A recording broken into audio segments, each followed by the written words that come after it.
Bem-vindos ao Observatório da Imprensa. A história da ditadura não se resume ao 31 de março e ao 1º de abril de 64. Cada um dos 7.665 dias que compõem os 21 anos de chumbo oferece algo penoso a ser lembrado. O culto da efeméride, às vezes, pode ser enganoso e simplista, e a história, por definição, é complexa. Ao limitar os 21 anos de terror às rememorações do golpe, deixaram-se grandes lacunas e lapsos. Ficaram de fora os elementos capazes de matizar os personagens. E uma tragédia, para ser sentida, não pode basear-se em toscos estereótipos. A alguns protagonistas não foi oferecido o benefício dos tons do cinza. Jango chorou convulsivamente quando alguns companheiros, aos berros em Porto Alegre, o acusaram de covarde antes de embarcar para o exílio. A coragem de evitar a guerra civil é uma covardia? O general Golbery, a quem coube a tarefa de preparar o clima psicológico para outro golpe incruento, foi também o artífice do processo de distensão, igualmente incruento. Costa e Silva, o general que converteu a quartelada em ditadura, tentou reverter o AI-5, morreu antes. Os tenentes que, a partir de 1922, amotinaram-se para acabar com as injustiças, transformaram-se em fiadores de crueldades ainda maiores cometidas pelos seus herdeiros. O arbítrio e a tirania são dinâmicos. Cada aperto força novos apertos, novos rigores. Estudá-los com afinco, sem paixões, é a única saída para nos livrarmos da diabólica obsessão pelo uso da força e pelo poder absoluto. Consciente de que a história e o jornalismo constituem uma recusa ao ponto final, esta série do Observatório da Imprensa pretende ser uma convocação para o interminável exercício de lembrar.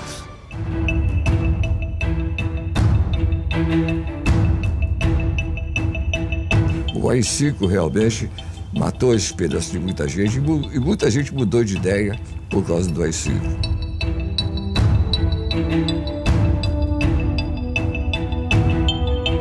A imprensa brasileira divulgou não só acriticamente a palavra da ditadura, a imprensa chancelou as iniciativas da ditadura.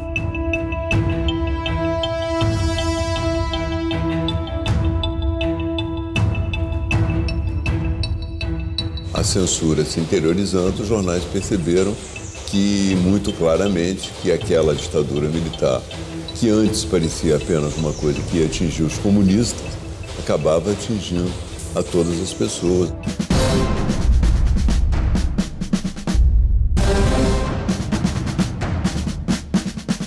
O Correio da Manhã, que fora protagonista na queda de Jango, logo se converte em principal crítico do regime militar.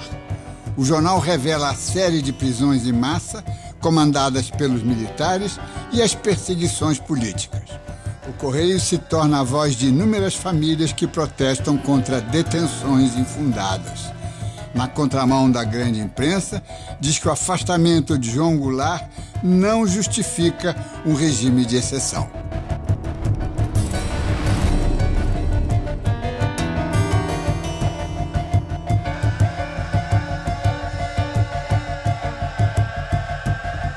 O time de colunistas não se intimida.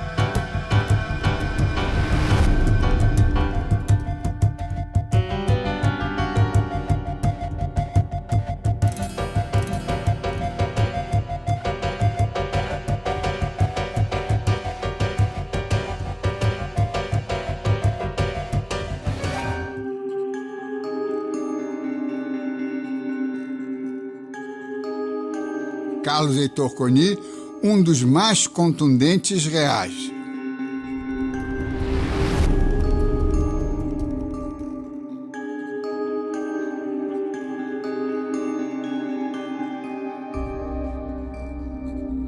Eu entrei na base da porrada. Eu estava realmente na grossura. Adotei o tom panfletário porque era do qual eu tinha... Porque defender liberdade, entendeu? Acusar o Castelo Branco disso, daquilo, outro, criticar os militares, as torturas.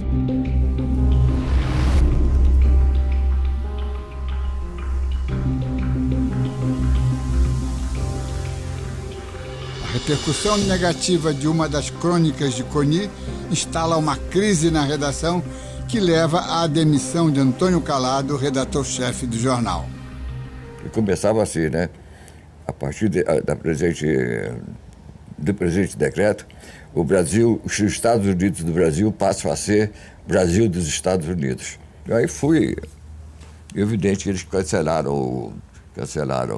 No dia seguinte, Calado me chamou e disse: olha, vai, quer falar com você.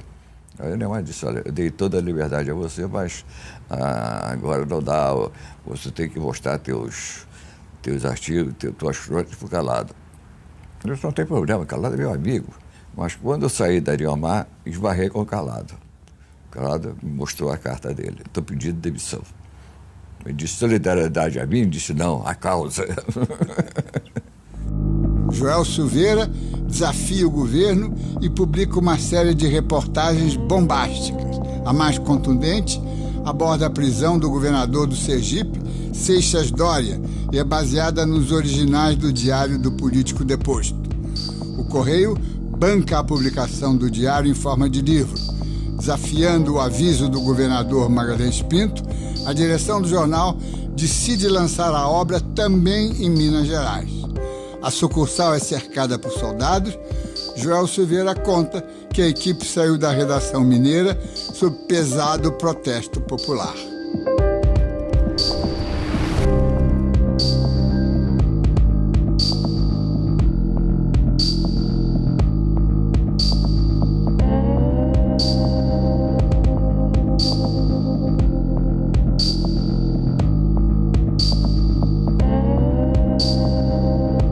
Em novembro de 65, um grupo de 8 intelectuais encabeçado por Antônio Calado organiza um protesto em frente à reunião extraordinária da OEA, presidida por Castelo Branco.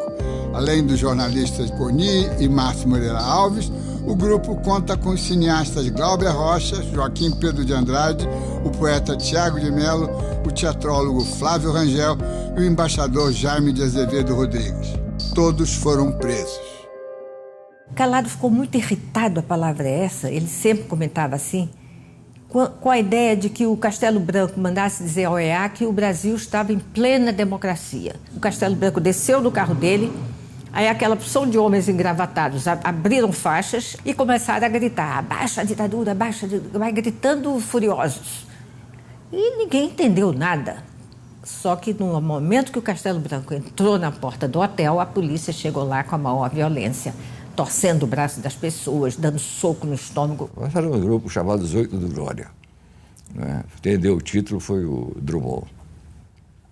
Então nós ficamos sabendo que estávamos presos e que o Juraci Magalhães estava preparando um decreto para mandar a gente para Fernando de Noronha. Aí eu me senti, aí foi chato, né? Disse: poxa, tem tanta coisa para fazer, família, crianças pequenas. Eu fiquei muito chateado, mas não tem o que eu ia fazer, não ia pedir arrego. Tivemos uma boa cobertura da imprensa, não há dúvida nenhuma. A imprensa toda, só o Globo mesmo é que chamou de cafajestes, entendeu? Gustavo Cossão falou: nenhum deles é jornalista, são freelancers. Quando eu fui depor no Ministério da Guerra com o Costa Silva, que me recebeu muito bem, me recebeu com muita gentileza, não apareceu um jornalista, não teve nenhuma cobertura, nenhuma. Fui expulso da ABI e do Sindicato de Jornalistas. A onda dos anos dourados iniciada no mandato de JK não foi detida pela eleição de Jânio Quadros, nem pela crise da sua renúncia. Além da arquitetura e das artes plásticas dinamizadas pela criação de Brasília, a música popular, o cinema e o teatro ganharam extraordinária ressonância.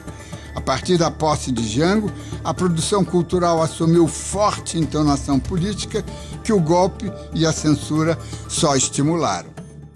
O golpe fecha o CPC, está compreendendo? E nós, do CPC, criamos o Grupo Opinião, porque nós não tínhamos mais alternativa. O Opinião era o título do disco da Nara Leão, que foi lançado pouco antes do golpe. Esse era em que ela cantava a música do Zequete, e Eu Não Mudo de Opinião. O Grupo Opinião, ele foi, de fato, o centro de resistência contra a ditadura. Primeiro, o Show Opinião estreou no dia 11 de novembro de 64. É a primeira manifestação contra o regime. As casas enchiam com um mês de antecedência. Os espetáculos eram todos mais leves e levando em conta, sobretudo, a qualidade do espetáculo. Antes, no CPC, o que importava era a política. O espetáculo era ruim, o que importava era a pregação política. Nós aprendemos que isso estava errado. Quando você faz teatro, você tem que fazer bom teatro. Aí eu fui para a TV Rio. Fiz uma novela chamada Comédia Carioca, que foi ao ar durante mais de um mês. Foram 27 capítulos. Mas aí o Borges, secretário de Segurança do Lacerda, mandou tirar, dizendo se as coisas estão estranhas no Brasil. O grande trunfo da TV Rio era o direito de nascer.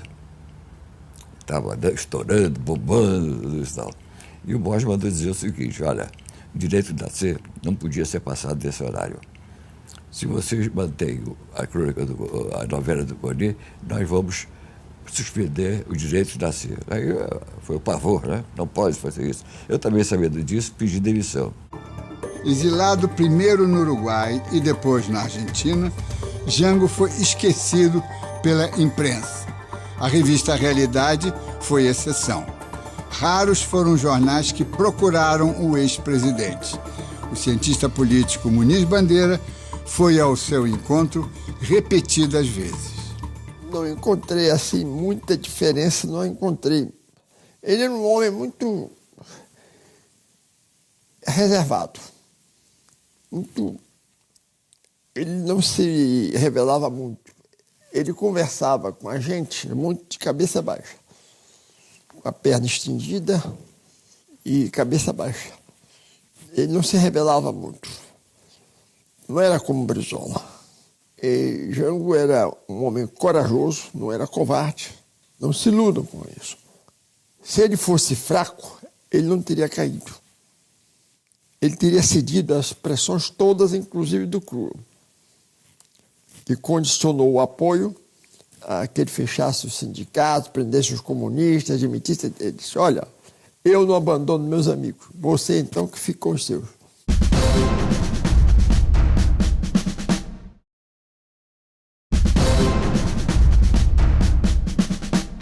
A Frente Ampla conseguiu reunir e aliar ferrenhos adversários que até um ano antes digladiavam-se furiosamente. A audácia de Carlos Lacerda, desta vez, foi bem sucedida. Reuniu-se com JK em Lisboa e com João Goulart no Uruguai e juntos lançaram um veemente manifesto pelo restabelecimento da democracia no Brasil.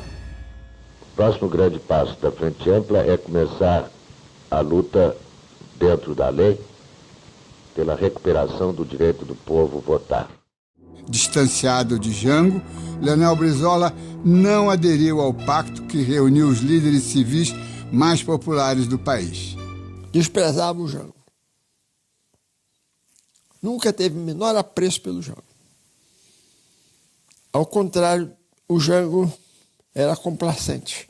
Nunca ouvi Jango falar mal do Brizola, exceto uma vez, quando nós conversávamos sobre a nomeação do Assis Brasil, do homem do dispositivo, exatamente sobre isso. Agora eu lembro, eu não acreditava em dispositivo. Ele disse: essa indicação foi do Brizola, o nome do Assis Brasil.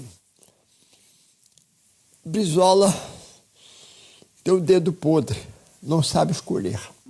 A imprensa noticiou, mas não empenhou-se na consolidação da Frente Ampla, uma das oportunidades perdidas para recuperar o seu compromisso com a legalidade e com a democracia.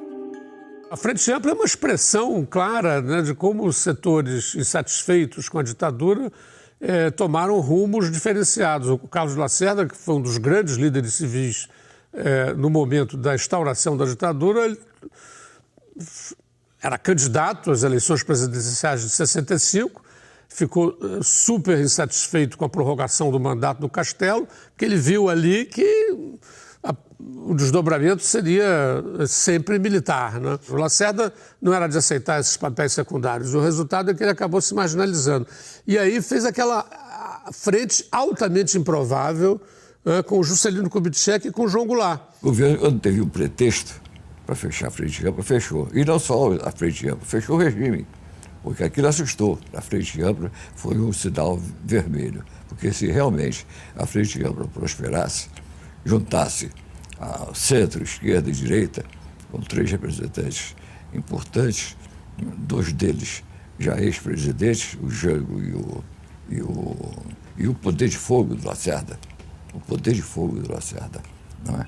Agora, era também um pouco de poesia, né? O que eles iam fazer, os 3, desarmados, sem a menor condição de enfrentar os militares? Quem ficou muito contra a Frente Ampla também foi o então ministro da Justiça, professor Gama e Silva, que era chamado de Jurila, um misto de jurista com gorila. Em 1968, o mundo inteiro vai para as ruas protestar. O que a ditadura mais teme são justamente os movimentos populares. Eu subia num poste, fazia um discurso rápido, logo saímos correndo, e aquilo aparecia depois, no dia seguinte, na primeira página dos jornais. Aquilo nos enchia de moral, né? A gente achava, poxa, a gente tem uma força, a nossa força pequena estava sendo potencializada pelos jornais descontentes. Era uma coisa, por exemplo, que o Globo não fazia. Era uma coisa que a Folha de São Paulo não fazia, que eram jornais mais comprometidos com a ala mais de direita dentro da ditadura. Em março de 68, no Rio, o estudante Edson Luiz é morto pela PM num protesto. Seu enterro vira uma passeata. Eu me lembro de ter assistido da sacada do Jornal do Brasil uma batalha campal na Avenida Rio Branco, no dia em que morreu o Edson Luiz, que foi uma espécie de gota d'água. Precisava-se de um cadáver, não é isso? E o corpo dele foi levado para o bandejão, lá para o restaurante, etc.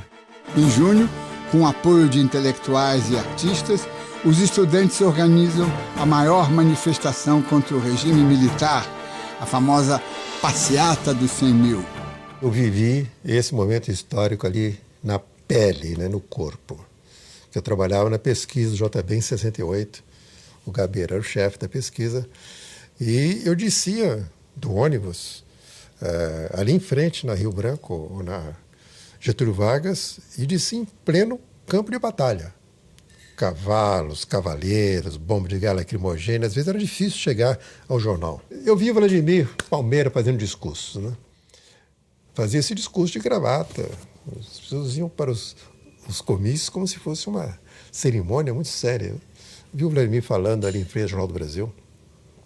Vi o pessoal da manifestação dos 80 mil e depois dos 100 mil cobrando da Condessa, né? Condessa, exigindo que o jornal tivesse uma posição mais agressiva. Eu comecei a tentar conciliar as minhas opções políticas com o meu trabalho no momento em que surgiram as grandes manifestações. Então, cobrir as grandes manifestações estudantis já era entendido por nós como uma contribuição política, uma maneira de contribuir politicamente. A gente também tentava pressionar o sindicato dos jornalistas para se manifestar sobre a situação nacional. E também nós, em determinado momento, criamos um grupo chamado Grupo de Jovens Jornalistas, que tentava participar das manifestações, mas de uma forma um pouco mais organizada, trocando informações, procurando atuar hoje como, digamos assim, era um precursor dessa mídia ninja, no sentido que procurava atuar dentro do movimento mesmo, em sintonia com ele.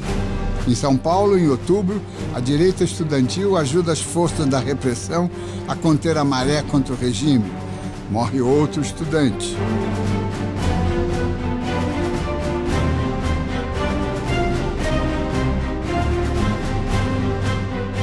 Símbolo do apoio ao presidente João Goulart, a última hora de Samuel Weiner é sufocada pela ditadura. A ditadura matou a última hora, sem dúvida nenhuma. Matou por sufoco econômico e por perseguições diretas e até por prisões feitas dentro da redação do jornal. Em novembro de 68, a última hora foi invadida por 3 oficiais do Exército. Eles se diziam da Escola Superior de Guerra. Eram 2 coronéis e um major que se instalaram dentro da última hora e diziam o que podia sair e o que não podia sair no jornal. Foi uma censura absolutamente direta.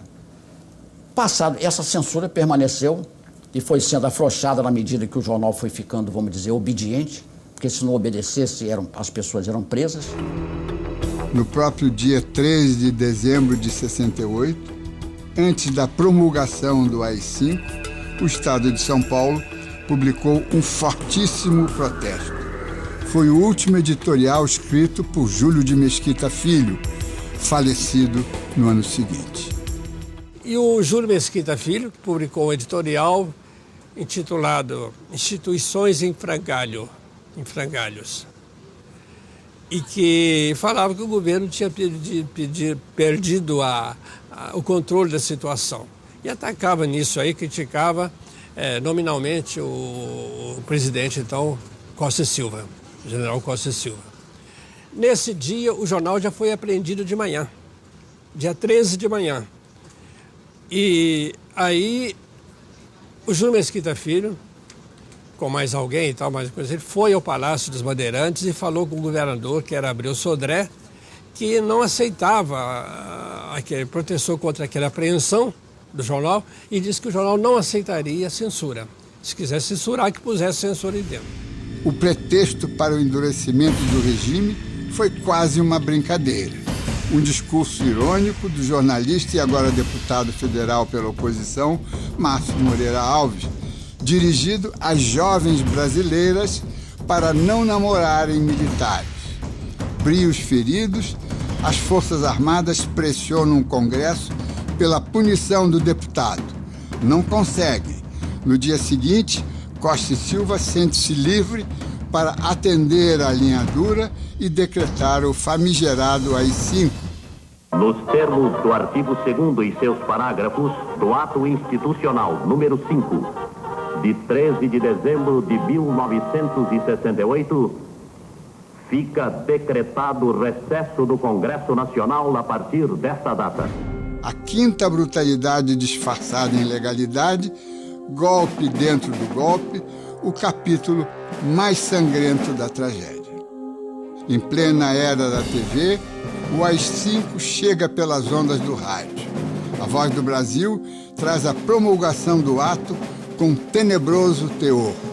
Congresso fechado, suspensão das garantias individuais, censura à imprensa, ditadura escancarada. Esse golpe ele é muito mais dirigido para uma espécie de freio de arrumação das classes dominantes, das elites dominantes, insatisfeitas com o golpe, do que propriamente contra as esquerdas.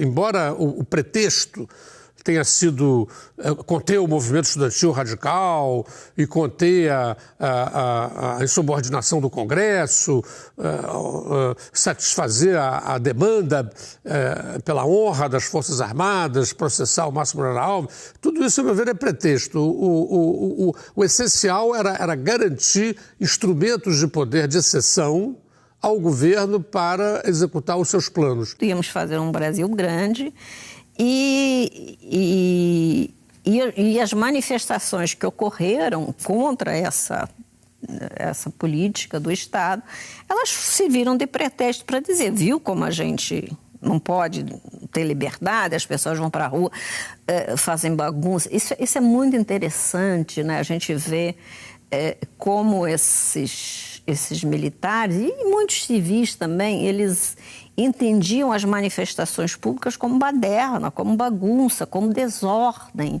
Desde o golpe, o Jornal do Brasil jamais sofrera qualquer tipo de censura. De agora em diante, seria diferente. Fui ao publisher, Nascimento Brito, e transmiti minha preocupação.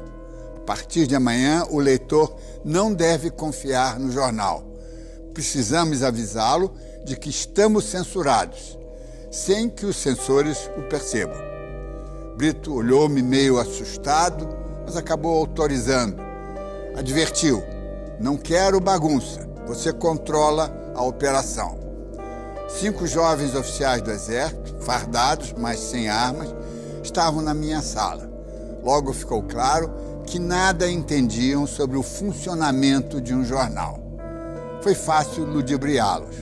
Mostrávamos as provas das páginas, eles vetavam ou aprovavam, mas na oficina fazíamos outras páginas que iam direto para a fundição.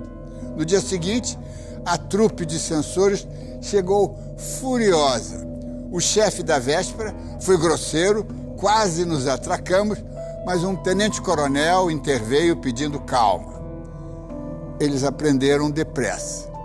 Agora, havia um grupo que operava na oficina, impedindo a preparação de páginas clandestinas.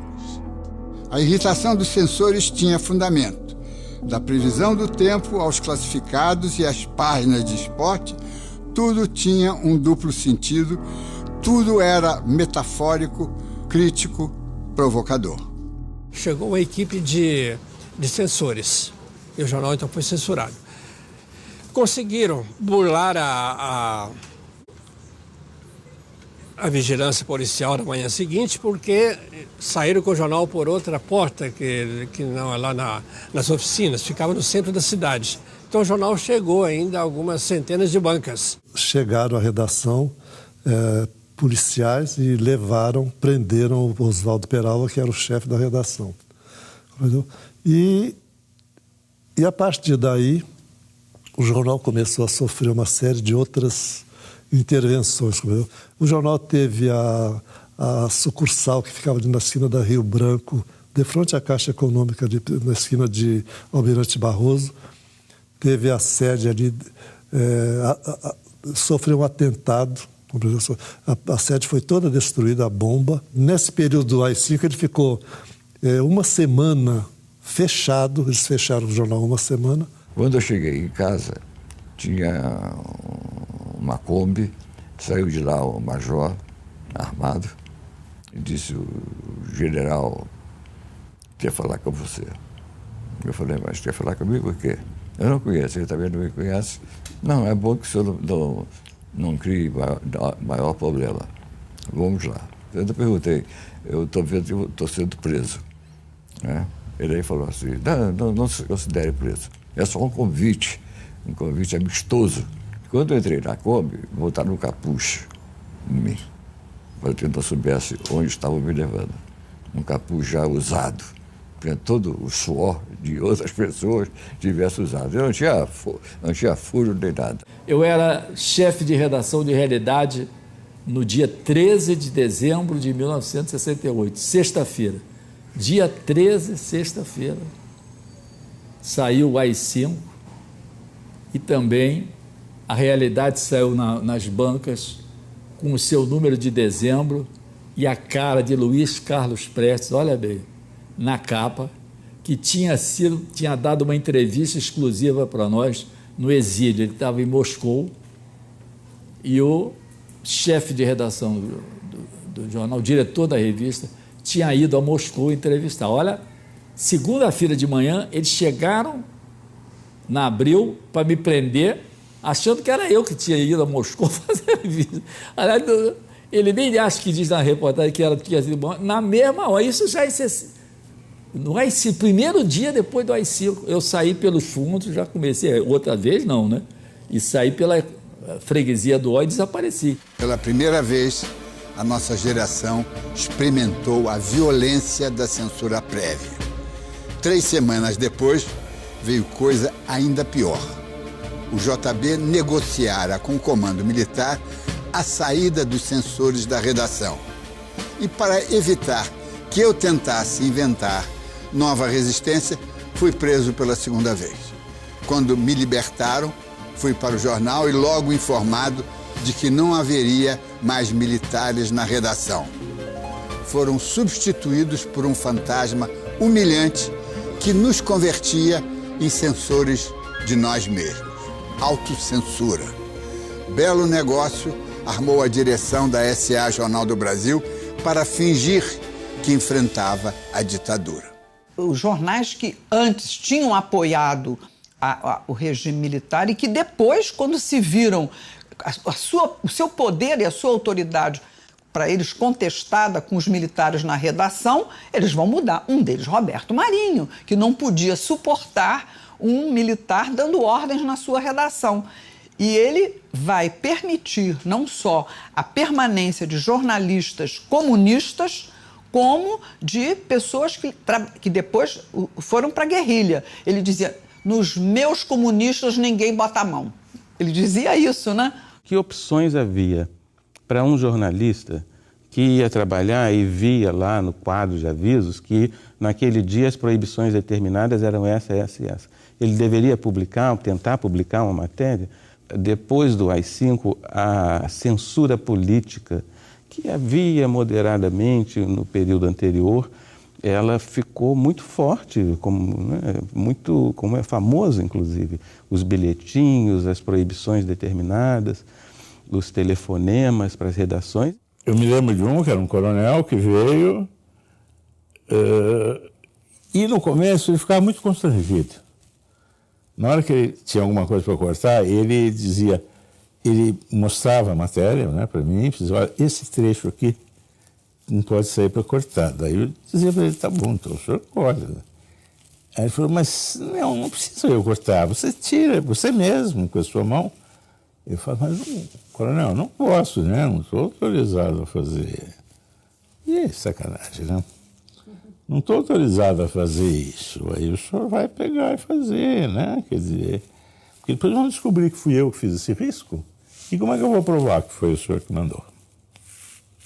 Daí ele, com muita vergonha e tal, fez um risquinho assim de leve, mais leve que conseguiu com a caneta. E depois eu acho que lá no Exército eles começaram a discutir, ninguém queria fazer esse serviço.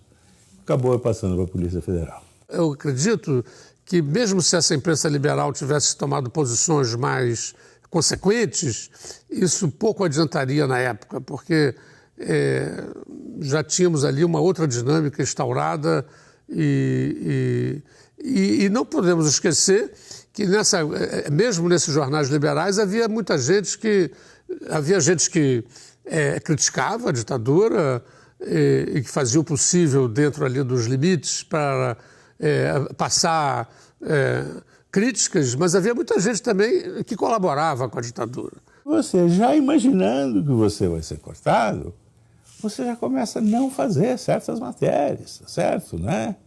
Olha, soubemos, teve um caso de tortura evidente aqui, mas olha, nem adianta, para quê? Não vai cortar mesmo. Aí é a censura ganhando de você de 10-0, porque às vezes chegava aqui o censor e falava, poxa, que essa edição está perfeita, viu? Não tem nada para cortar, claro, não, porque você nem tentava.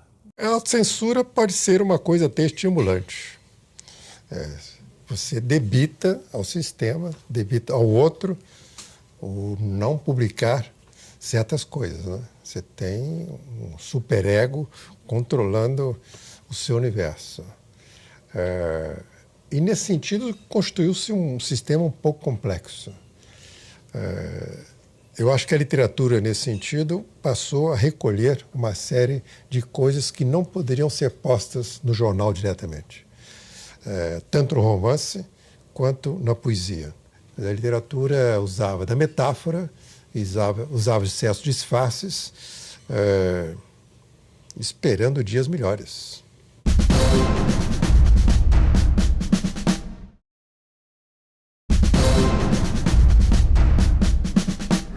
Amordaçada, a imprensa procura artifícios para driblar a ditadura. Tem estratégias excelentes, né? Por exemplo, usam as charges para criticar, usam, né, as novelas, né? É muito interessante como os jornalistas inventaram, criaram, né? Uns usaram os diabinhos, né? Marco Sá Correia usa os diabinhos na Veja para quando eles são, né, censurados. Vão dar uma importância enorme à Revolução dos Cravos, porque era a forma de mostrar que outros países saíram da ditadura, como Portugal, quando volta à democracia, a Espanha. Sabe? A imprensa usa essas estratégias. Me lembro que várias vezes na redação eu atendia o telefone da censura. Tocava aleatoriamente um ramal, você atendia e o sujeito dizia, é da censura, aqui é o fulano de tal. Ele dava um nome, provavelmente fictício, e dizia quais as notícias que a gente não podia publicar naquele dia. Muitas vezes a gente não tinha informação sobre essas notícias que ele citava e saía correndo atrás, para pelo menos a gente ficar sabendo o que de fato estava acontecendo. Eu me lembro de uma vez que ele disse, não pode publicar nada sobre a conferência de Dom Helder Câmara em Paris. E eu fui correndo para o Telex da France Press para ver se a France Press tinha prestado atenção na palestra de Dom Helder. Nem a France Press tinha noticiado.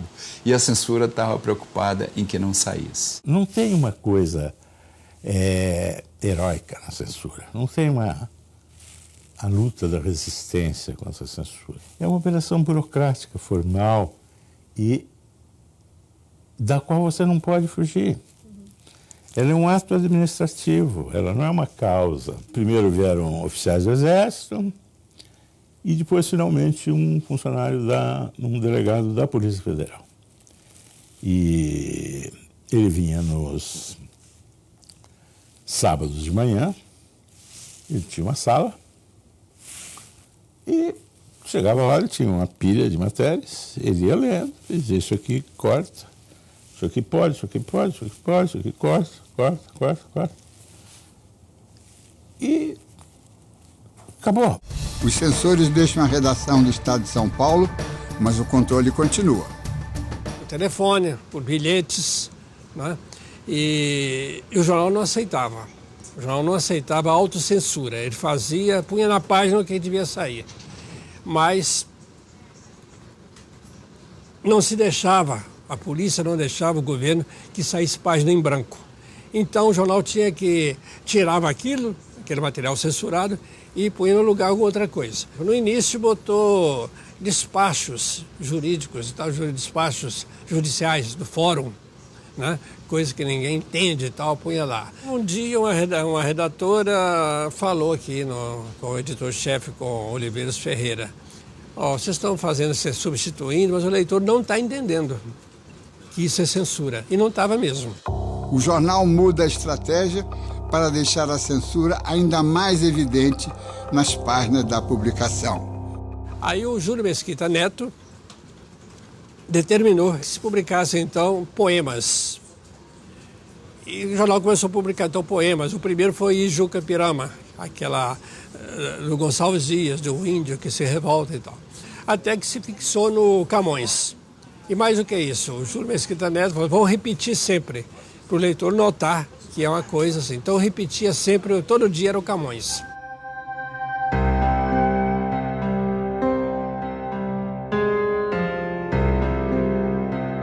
O recurso é estendido ao Jornal da Tarde.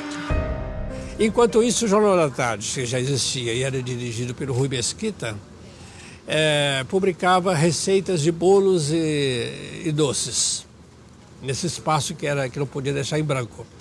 Também não se entendeu no início. Teve muita dona de casa que ligou para cá, reclamando que as receitas não davam certo. E não davam, porque ou eram receitas inventadas, ou elas também paravam no meio. O jornal publicou uma edição contando tudo o que tinha acontecido naquele período, inclusive o atentado, o assalto à redação, a prisão deles. A própria Neomar também depois foi presa. O atentado lá da sucursal, do prédio da sucursal na Avenida Rio Branco, e contou tudo. Só que a censura que tinha sido levantada naquele dia interditou o jornal, não deixou o jornal circular. Cada vez que eles manietavam o jornal parece que voltava com mais força, tá entendendo? E denunciava mesmo, fazia editoriais bravos e tal. E conforme o grau de ataque ou de crítica, eles aí fechavam. Então, o jornal foi pouco a pouco, como se diz, perdendo força, tá entendendo? Já não tinha mais anúncios, eles realmente fizeram um cerco econômico muito forte junto às agências de publicidade e também impediram que as fontes oficiais de anúncio do governo, dos ministérios, como todos eles têm aquela publicidade legal, que eles chamam, o Correio da Manhã foi cortado disso. A frouxa resistência da grande imprensa ao AI-5 foi a responsável direta pelo surgimento de um formidável adversário da ditadura, a pequena imprensa, a imprensa nanica, alternativa. Vai surgindo uma imprensa alternativa, né? Para dar lugar, para poder criticar o governo, né? Aí surgem os jornalistas jovens, né? As pessoas que queriam criticar o governo. A forma de entrar foi muito a imprensa alternativa, né? Que teve um papel importante na formação de novos jornalistas. Eu trabalhava no Jornal do Brasil e nós constatamos ali no Jornal do Brasil que a censura ganhou uma nova dimensão, que ela interiorizou, ela entrou dentro dos jornais. Havia um grupo de censores dentro do jornal. Essa foi a qualidade negativa maior do AI-5, foi a de exatamente interiorizar a censura nos jornais. O que nós fazíamos? Nós tentávamos, de alguma maneira, combater a censura, né? Eu contribuía para fazer um pequeno jornal chamado Resistência, em que nós dávamos as notícias e mimeografávamos e distribuíamos as notícias que não eram publicadas, que eram censuradas. Eu coloquei para o Jango a necessidade de ele nos dar um apoio. E ele concordou e determinou ao Darcy Ribeiro para nos fornecer $5.000. E foi com isso que nós pudemos organizar uma imprensa clandestina aqui em São Paulo e também no Rio de Janeiro. Ela não só editou a Classe Operária, mas também outras publicações, inclusive uma revista que existe, chamada Temas, que tinha 100 e tantas páginas. No caso do Rio de Janeiro, quem dirigia isso lá no Rio de Janeiro era o Orlando Bonfim, jornalista, né? E ela foi descoberta e houve, então, um massacre daqueles elementos que faziam aquilo, inclusive acabaram assassinando, fuzilando o Orlando Bonfim Júnior. Eu me orgulho de ter feito o primeiro jornal clandestino depois do AI-5. Saiu no mês de janeiro de 69. E, para vocês terem uma ideia de como o clima tinha mudado, o jornal durou 11 números. Era distribuído principalmente na USP, na Universidade de São Paulo, entre os estudantes. Pegaram a rapaziada, um deles resistiu bravamente, e uma moça e um rapaz, uma professora, eles torturaram, botaram o rapaz do pau de arara diante da mulher nua, e aí, os dois não falaram meu nome, foi por isso que eu fiquei solto até 1976. Eles resistiram, coisa incrível. Eu não posso deixar de dizer o nome deles, porque eu amo esses dois. José Evandro e Maria Isabel. O Pasquim, bem-humorado e contundente, foi uma trincheira e uma história de sucesso. O Pasquim não queria endireitar o mundo, não. Na verdade, o Pasquim queria era esculhambar o mundo, né? Porque o Pasquim era um jornal muito irreverente, né? mas que, de certa maneira, teve um papel importante numa época em que havia censura, né, que o Pasquim tinha que driblar a censura. O que a gente fazia muito era fazer um nariz de cera bem longo, muitas vezes bem chato, aquele assim para derrubar o censor, sabe? Fazer ele dormir mesmo. Quer dizer, desenvolvemos eu principalmente, que me prezo por escrever muito bem, eu naquela época desenvolvi um estilo pernóstico, sabe? Meio acadêmico, meio presunçoso, cheio de prolegômenos, assim, um pouco para o censor achar que aquilo não tinha importância. Mas isso era para matérias de crítica ao modelo econômico, matérias sobre a crise do petróleo, matérias, às vezes, sobre saúde, por exemplo. Eu me lembro de uma matéria sobre esquistossomose que eu escrevi, que foi censurada, entende? Que era uma matéria que tinha um certo conteúdo de crítica social. E esse cara encarregado de fazer isso era literalmente um idiota. Era um idiota. Era um cara que não sabia A com B, não sabia nada. Era um cara que não... Sabe, era raro. Eu me lembro que teve um censor que falasse: você escreve umas coisas muito complicadas. Isso aí tem alguma coisa. É que Pasquim teve uma censora, uma mulher, que era fã do Pasquim, era nosso fã. Bebia uísque conosco. Era uma maravilha. Então, quando os chefes dela descobriram, né, o Pasquim saindo, cheio de coisas que quase sempre proibidas, deram em cima dela e tiraram a moça. Eram praticamente edições inteiras, né, que a gente tinha que inventar, tinha que fazer. Isso, se não fosse a censura, isso na minha avaliação, eu tenho a impressão que o Pasquim duraria até hoje. Desde os primeiros dias da ditadura, eles tiveram uma importância muito grande. Logo que estourou o golpe, saiu o Pif-Paf, do Milor Fernandes, que era um jornal humorístico, que ridicularizava os militares, e foram logo saindo outros. O jornal Amanhã também, dos primeiros tempos da ditadura, um jornal que era dirigido aos operários, era vendido em banca. O Cojornal, o Opinião, o Versus. Então nesse período, digamos, dominavam o cenário da banca. Além disso, alguns jornais como o Opinião tinham matérias da imprensa estrangeira, de jornais de prestígio, que era uma forma também de nos defendermos da censura. Ou seja, a censura, se cortasse aquela matéria, estaria censurando o Guardian ou o Le Monde. Isso teria alguma repercussão internacional, entende? Os avanços do arbítrio e do autoritarismo se deram a pretexto da unidade das Forças Armadas. A linha dura ganhou todas as paradas porque nenhum militar ousava discordar dela, buscar alternativas. A imprensa jamais tentou fazer o mesmo, buscando aquele mínimo de coesão e solidariedade para fazer jus ao seu papel de defensora da sociedade. Os desempenhos individuais de jornais e de jornalistas não conseguiram criar um movimento de resistência política.